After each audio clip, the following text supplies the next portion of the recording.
আমরা এখন আছি সংসদ ভবনের দক্ষিণ প্লাজার ফাঁকা মাঠে।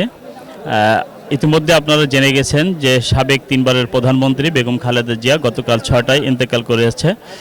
তো আমরা সকাল থেকেই দেখতে পাচ্ছি, এবং শুধু সকাল নাই, গতকাল রাত থেকেই বিভিন্ন জেলা থেকে বিভিন্ন শুভাকাঙ্ক্ষী নেতাকর্মীরা এখানে ভিড় জমায়েত করেছে। তো আমরা এমনই একজন দেখতে পাচ্ছি, এখানে বেশ কিছু লোক সাদা পাঞ্জাবি এবং পলিথিন বিছে এই দক্ষিণ প্লাজার খোলা মাঠের মধ্যে বসে আছে। তারা কখন আসছে, কেন আসছে এবং তারা কতটা এই সাবেক প্রধানমন্ত্রী বেগম খালেদা জিয়াকে ভালোবাসছে তার কথা থেকেই শুনবো। জি, আপনার নামটা বলেন প্লিজ। আমার নাম মোহাম্মদ জালাল।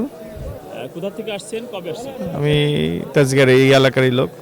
জি, সকালে আসছি কখন থেকে অবস্থান করছেন? 10টা থেকে। আপনি কি বিএনপির রাজনীতি করেন নাকি নেত্রীকে ভালোবেসে আসছেন? হ্যাঁ, আমি রাজনীতি করি আর আমার নেতৃত্ব আমি অবশ্যই ভালোবাসি। আপনি কোথা থেকে আসছেন? আমি তেজগাঁ থেকে আসছি। তেজগাঁ থেকে এখানে কখন থেকে অবস্থান করছেন? এই সকাল 9টা থেকে আসছি এখানে। নেত্রী সম্পর্কে দুই চারটি কথা বলেন। আমাদের মা আমাদের কাছ থেকে হারিয়ে গেছে। আমরা তাকে জান্নাতের সর্বোচ্চ জায়গায় আল্লাহ তাকে দান করুক।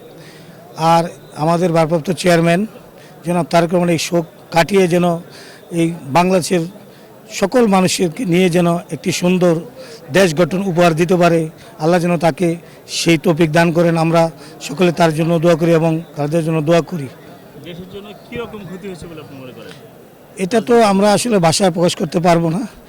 আমরা যে মাকে হারিয়েছি, দেশের যে সম্পদ অপূরণীয় ক্ষতি হয়েছে। এরকম অভিভাবক আমরা পাবো কিনা জানি না, সেটা আল্লাহ ভালো জানে। আপনাকে ধন্যবাদ। আসসালামু আলাইকুম। আপনি কোথা থেকে আসছেন? আমরা হচ্ছি চট্টগ্রাম হাটাদারি থেকে। কবে আসছেন? আমরা রাত্রে রওনা দিছি। এখানে 9টা থেকে অবস্থান করতেছি। নেত্রীর সঙ্গে দলীয় সম্পর্ক নাকি মানবিক টানে আসছেন?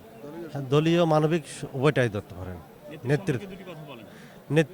নেতৃত্ব তো কোনো তুলনা হয় না। নেতৃত্বের আর দ্বিতীয় জন আর বলার মতো কেউ অপেক্ষা রাখে না। নেত্রী আমাদের হচ্ছে এমন একজনকে হারিয়েছে আমরা, এটা অপূরণীয় ক্ষতি। এটা আমাদের পূরণ হওয়ার মতো না। আমার ভাইকে আমাদের কাছে। আমি হাটাজারি চট্টগ্রাম থেকে। কবে আসছেন? আমি আসছি সকাল 9টায়। এখানে সকাল 9টা থেকে আমরা এখানে অবস্থান করছি। এখানে এটা তো বলার বাইরে, আমাদের মাকে হারিয়ে আমরা আজকে সারা দেশ সবাই শোকাহত। আমাদের যেমন কয়বার প্রধানমন্ত্রী ছিলেন? 3বার ছিলেন। কার স্ত্রী জানেন? শহীদ প্রেসিডেন্ট জিয়া রহমানের স্ত্রী। জি, আপনাকে অসংখ্য ধন্যবাদ। ধন্যবাদ।